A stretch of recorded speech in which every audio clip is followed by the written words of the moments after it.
We begin tonight with a major problem that could cost Donald Trump and the Republicans the midterm elections.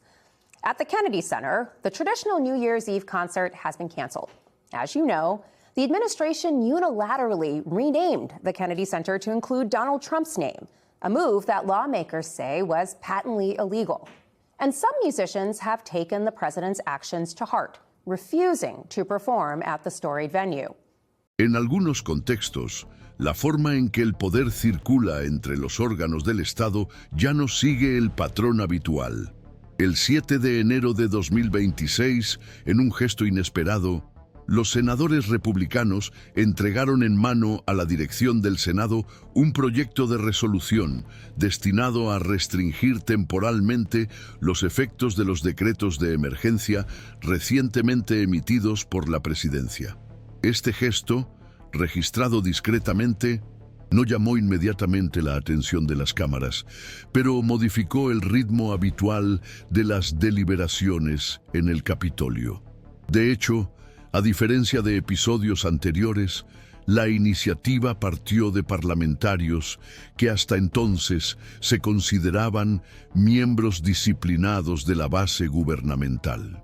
La propuesta no apunta a un adversario partidista, sino al propio núcleo decisorio del Ejecutivo, más concretamente al uso ampliado de los poderes de guerra y las medidas de emergencia sin consulta formal al Poder Legislativo. El impacto de este episodio no se limitó a su materialidad inmediata. A nivel interno, este movimiento se interpretó como el primer giro visible de la mayoría republicana con respecto a la gestión centralizada de la presidencia y reavivó debates que hasta entonces solo se habían abordado de forma confidencial. ¿En qué medida el Congreso, incluso bajo el control del mismo partido que el presidente, conservará su función deliberativa ante la multiplicación de decisiones unilaterales? El detonante de esta disociación fue la reciente acumulación de decretos de emergencia que, aunque jurídicamente fundados, tuvieron importantes efectos operativos en cuestiones tradicionalmente sensibles para el equilibrio de poderes. Uno de ellos, firmado a finales de diciembre, amplía el alcance de un antiguo decreto ejecutivo, permitiendo al Ministerio de Defensa adoptar medidas disuasorias coordinadas en territorios de interés estratégico, sin una definición clara de los límites geográficos. Otro, más reciente, declara el estado de emergencia nacional debido a las amenazas que pesan sobre la estabilidad energética en el Caribe, allanando el camino para operaciones comerciales y logísticas en colaboración con empresas privadas bajo control federal directo. Ambos decretos se registraron sin deliberación con las comisiones de Asuntos Exteriores y Fuerzas Armadas, lo que provocó inmediatamente malestar, sobre todo después de que los miembros del Congreso tuvieran conocimiento de una reunión interna del Consejo Nacional de Seguridad en la que se había planteado la posibilidad de una movilización táctica en los puertos internacionales, incluidos los de países aliados en el marco de tratados multilaterales. Aunque no se dio ninguna orden operativa, la combinación de un lenguaje ambiguo, la falta de diálogo y un historial de decisiones concentradas ha desencadenado alertas sobre lo que podría constituir un desvío funcional de las prerrogativas ejecutivas. La propuesta de resolución presentada en el Senado tiene por objeto establecer una suspensión técnica de 90 días para la plena ejecución de estos decretos, condicionando su mantenimiento a una evaluación detallada del Congreso y a la presentación de justificaciones adicionales por parte del Ejecutivo.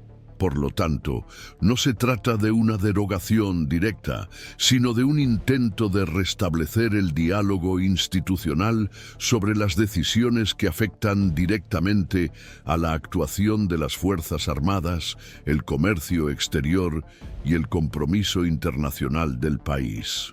Según informaciones procedentes de los bastidores, la reacción de la Casa Blanca fue inmediata y severa, Fuentes cercanas al presidente indican que éste interpretó este gesto como una afrenta directa y que se habría referido a los senadores disidentes en términos hostiles, amenazando con obstaculizar futuros nombramientos en las comisiones y cortar todo diálogo político con sus gabinetes. Sin embargo, este tipo de respuesta parece haber reforzado la convicción de una parte de los parlamentarios de que la dinámica decisoria actual concentra el poder de una manera incompatible con el sistema de frenos y contrapesos. La crítica formulada por estos senadores no es de orden ideológico, sino operativo. Sin un retorno mínimo a la gobernanza compartida, se compromete el propio funcionamiento de las instituciones. Esta iniciativa también ha suscitado reacciones en el ámbito jurídico. Los especialistas en derecho constitucional señalan que la práctica recurrente de decretar el estado de emergencia con fines estratégicos y no por amenazas inmediatas o catástrofes probadas, representa un cambio sutil pero significativo en el uso de los instrumentos previstos por la Ley Nacional sobre Situaciones de Emergencia. Esta ley, creada para responder a situaciones de riesgo inminente, ha sido reinterpretada con mayor flexibilidad en las últimas décadas. Hoy en día, bajo la administración actual, algunos juristas advierten que este uso está adquiriendo un carácter permanente, sirviendo de válvula de escape para decisiones que encontrarían resistencia en el marco del procedimiento ordinario. La preocupación expresada en estos círculos técnicos no se refiere solo a la legalidad puntual de los decretos, sino también al precedente que crean y a la forma en que esta práctica puede consolidarse como vía privilegiada para la toma de decisiones políticas.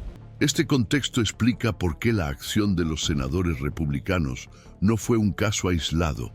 Informes internos indican que el texto de la resolución circuló entre diferentes gabinetes durante 10 días y que su redacción contó con las aportaciones de asesores legislativos que formaban parte de comités de inteligencia y seguridad nacional.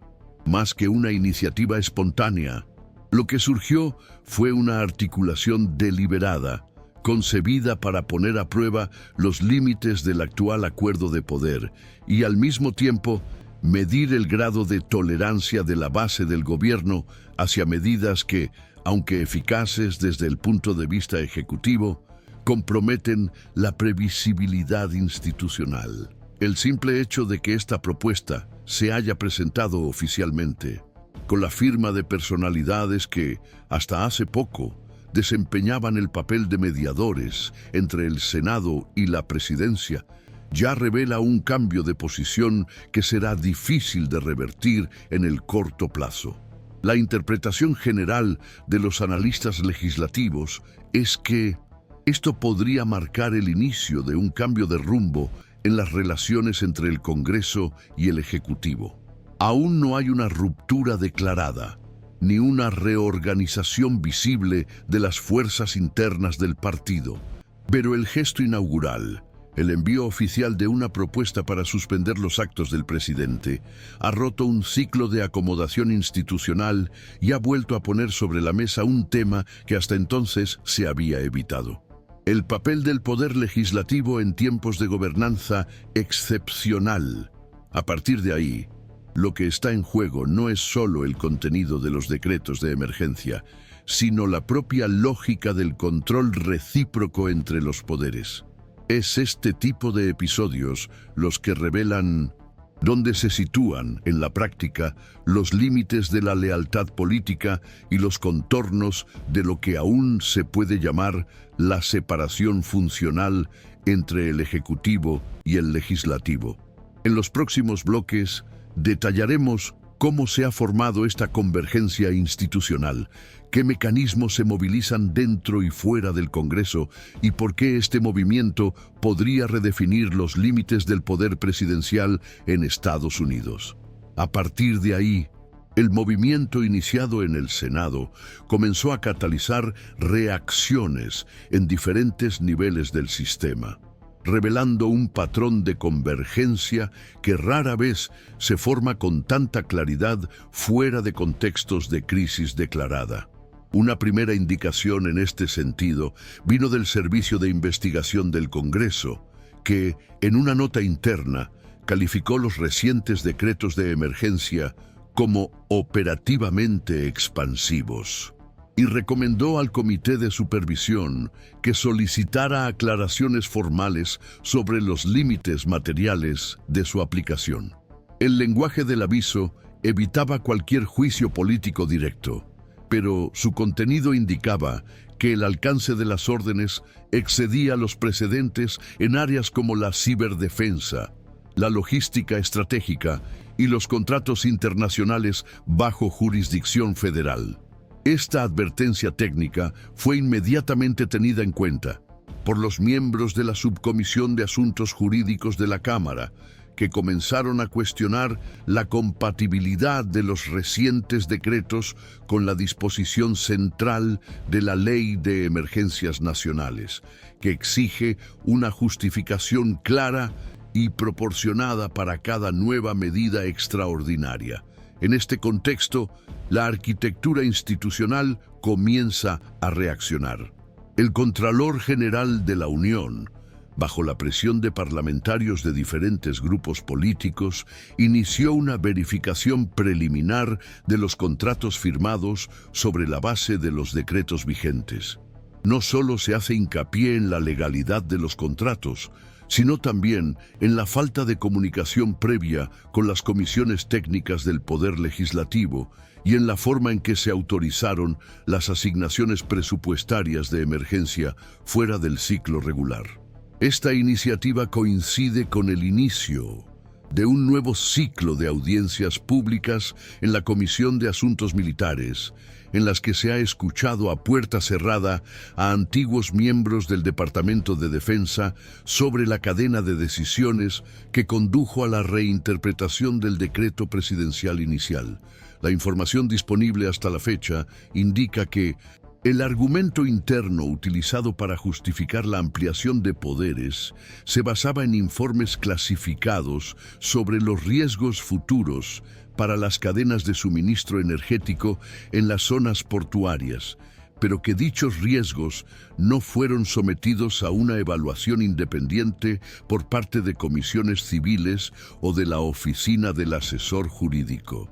Esta convergencia ayuda a comprender por qué la reacción del Senado cobró rápidamente importancia.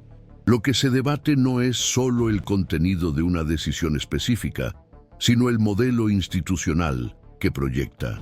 Un ejecutivo que funciona mediante sucesivas declaraciones de emergencia, sin un ciclo transparente de consulta, control o revisión.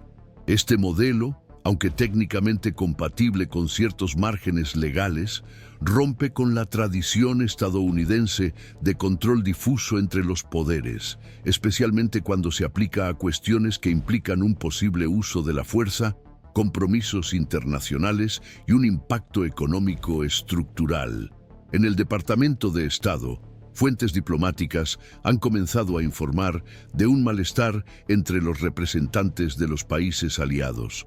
Según informaciones procedentes de los bastidores, algunas embajadas europeas han solicitado, de manera no oficial, aclaraciones sobre la interpretación de la nueva doctrina de emergencia adoptada por la presidencia. La cuestión principal es la previsibilidad. Si se pueden declarar nuevas emergencias de manera unilateral, basándose en intereses estratégicos difusos, ¿en qué medida se seguirán respetando los acuerdos bilaterales y los compromisos multilaterales como instrumentos vinculantes? Hasta ahora, la respuesta ha sido protocolaria. Las emergencias se describen como acciones internas compatibles con el interés nacional. Pero entre bastidores, Los diplomáticos reconocen que el margen de maniobra del Departamento de Estado para modular los impactos de estas decisiones está disminuyendo. Esta fragilidad de la coordinación interinstitucional se hizo aún más evidente cuando los parlamentarios se dirigieron al Ministerio de Justicia para solicitar un dictamen oficial sobre los límites constitucionales del uso prolongado de los decretos de emergencia para fines que no se refieren a amenazas inminentes. El fiscal general, sin dar una respuesta concluyente, remitió la cuestión a la oficina del asesor jurídico, lo que, en la práctica, marca el inicio de un examen más profundo del marco jurídico de estas acciones. Al mismo tiempo, organizaciones de la sociedad civil dedicadas a la transparencia gubernamental comenzaron a solicitar el acceso a los documentos en los que se basaban las medidas recientes, en virtud de la Ley de Libertad de Información. El volumen de solicitudes acumuladas en pocos días fue suficiente para bloquear temporalmente el sistema electrónico de respuesta del Ejecutivo, lo que demuestra la atención que ha suscitado el tema fuera de los canales políticos tradicionales. Al mismo tiempo, analistas vinculados a think tanks de perfil técnico comenzaron a publicar notas en las que identificaban un cambio sistémico en la forma de interpretar las emergencias. Según una reciente investigación del Centro para la Gobernanza Estratégica, el modelo actual de decretos presenta 4 características simultáneas: uso de un lenguaje abierto en cuanto al alcance territorial, ausencia de un plazo definido, asignación inmediata de recursos y ausencia de revisión automática por parte del Congreso. Cada una de estas dimensiones, tomada por separado, ya había aparecido en decretos anteriores. Lo que hace que el escenario actual sea atípico es la conjunción de todas estas dimensiones en una misma arquitectura decisoria, respaldada además por una mayoría legislativa que hasta ahora evitaba las confrontaciones frontales con el Ejecutivo. Esta convergencia de reacciones técnicas, jurídicas y diplomáticas aún no representa un reposicionamiento total de la estructura del poder en Washington, pero muestra que la lógica de la gobernanza de emergencia está empezando a encontrar una resistencia institucional articulada. La forma en que se llevarán a cabo los próximos pasos, con más decretos, retrocesos parciales o recursos judiciales, dependerá de la capacidad de respuesta de cada órgano implicado y de la voluntad de los parlamentarios de transformar las alertas técnicas en iniciativas legislativas de contención. El análisis continuo de estas dinámicas es esencial para comprender no solo los acontecimientos inmediatos, sino también el modo de funcionamiento que tiende a consolidarse cuando se intensifican las tensiones entre los poderes.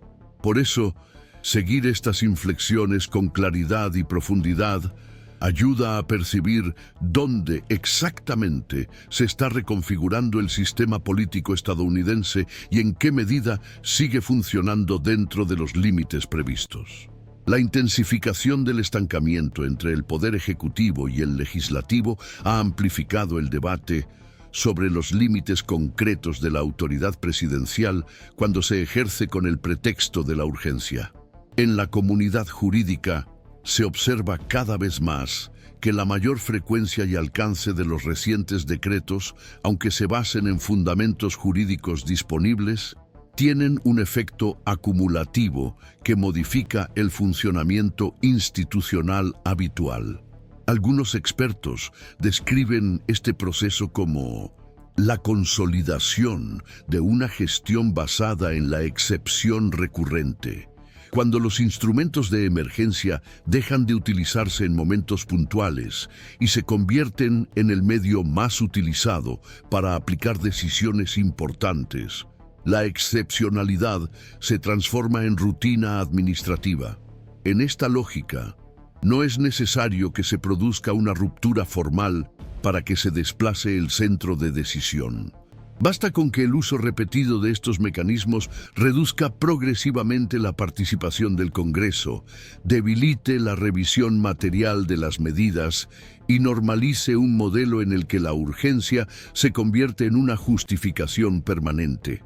Aunque cada decreto, tomado de forma aislada, sea defendible, el conjunto tiende a producir un desplazamiento estructural del equilibrio de poderes.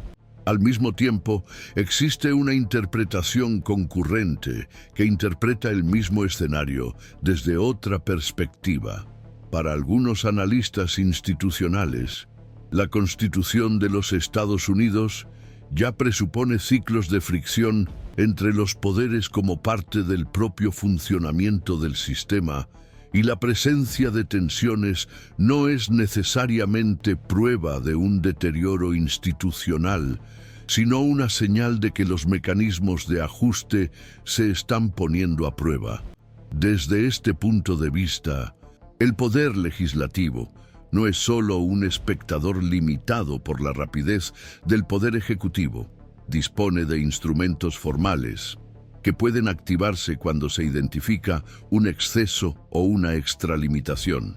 Así, el movimiento que surge en el Senado, aunque marcado por retrasos y obstáculos normativos, sería precisamente la reactivación de las herramientas correctivas previstas por la arquitectura constitucional. Desde esta perspectiva, el problema central no radica en el uso de los decretos en sí, sino en la capacidad del Congreso para imponer controles, plazos y condiciones que impidan la cristalización de prácticas que, aunque legales, vacían al sistema de sus contrapesos. Esta controversia interpretativa no se limita al debate académico o político. También se manifiesta de manera práctica en el funcionamiento de las agencias federales. En algunos departamentos, se observa una adhesión automática a las órdenes ejecutivas con una ejecución rápida y pocos cuestionamientos internos.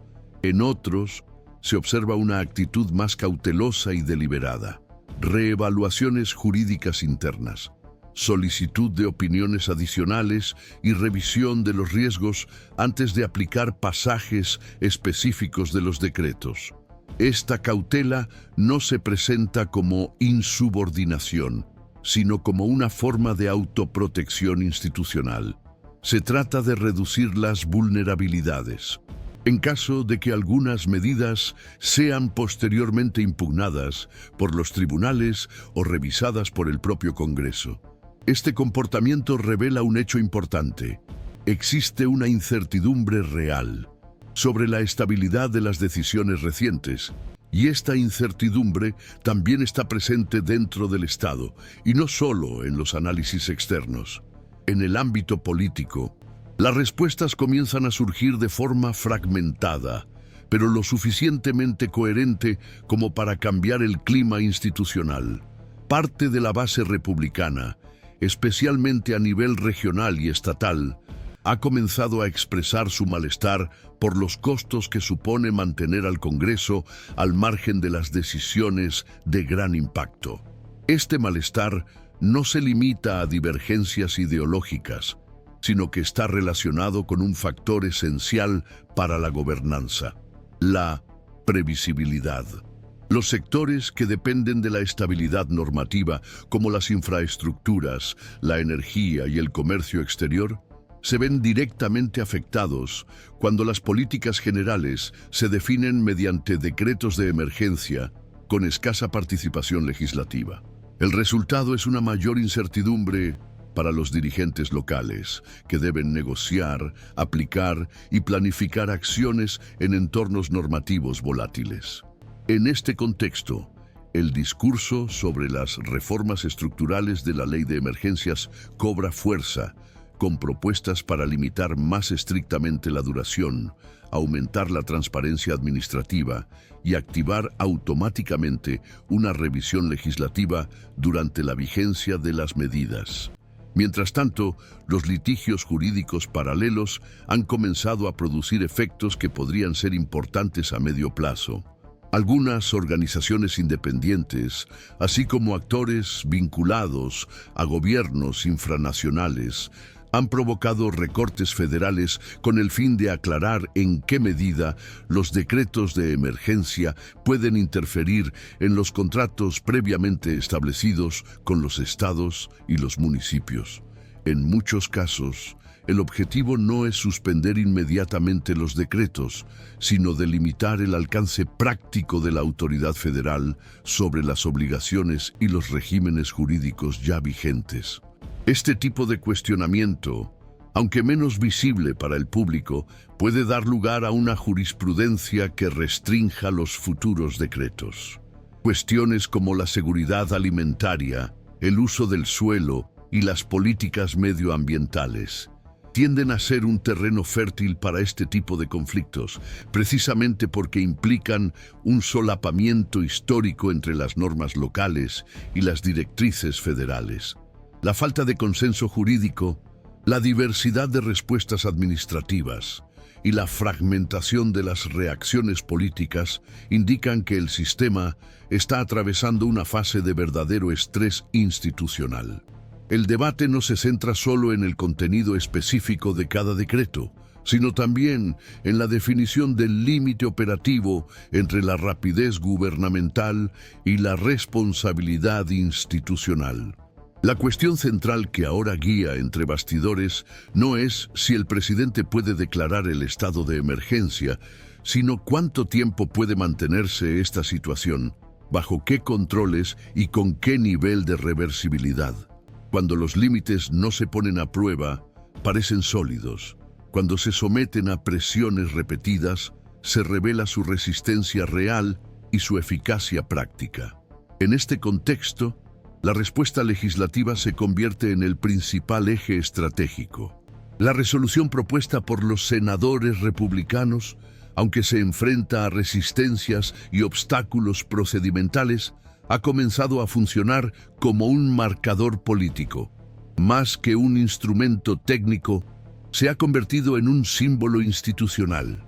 Su simple tramitación modifica las expectativas, reorienta los comportamientos y reorganiza el cálculo entre el Ejecutivo y el Legislativo.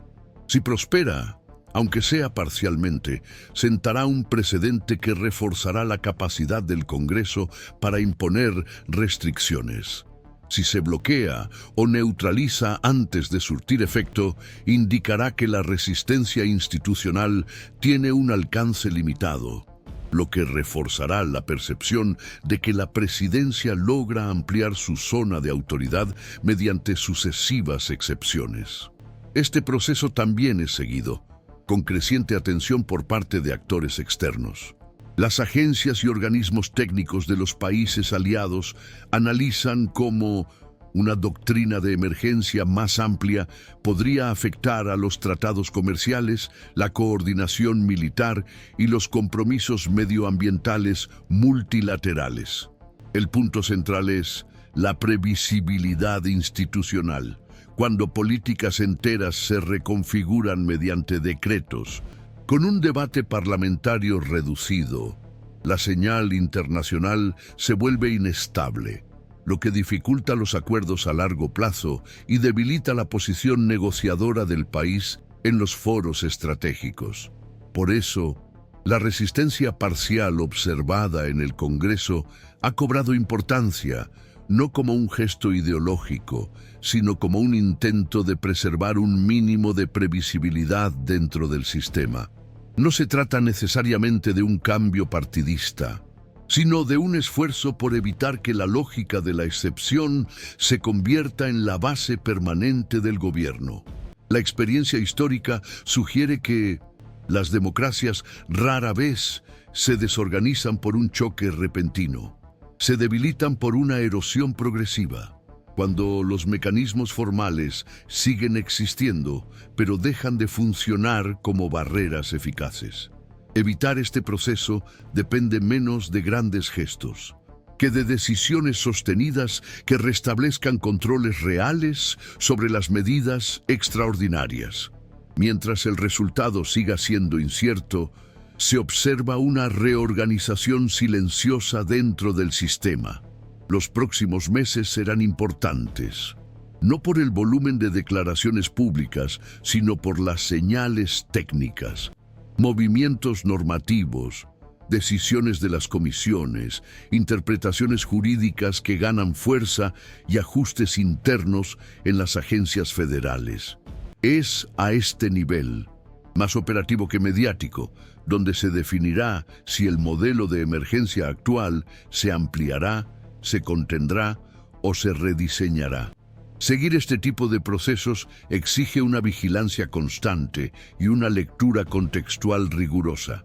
Por eso, seguiremos observando cada inflexión relevante con el compromiso de ofrecer un análisis claro, objetivo y centrado en la arquitectura institucional en transformación, sin atajos retóricos y haciendo hincapié en los impactos reales sobre el equilibrio de poderes.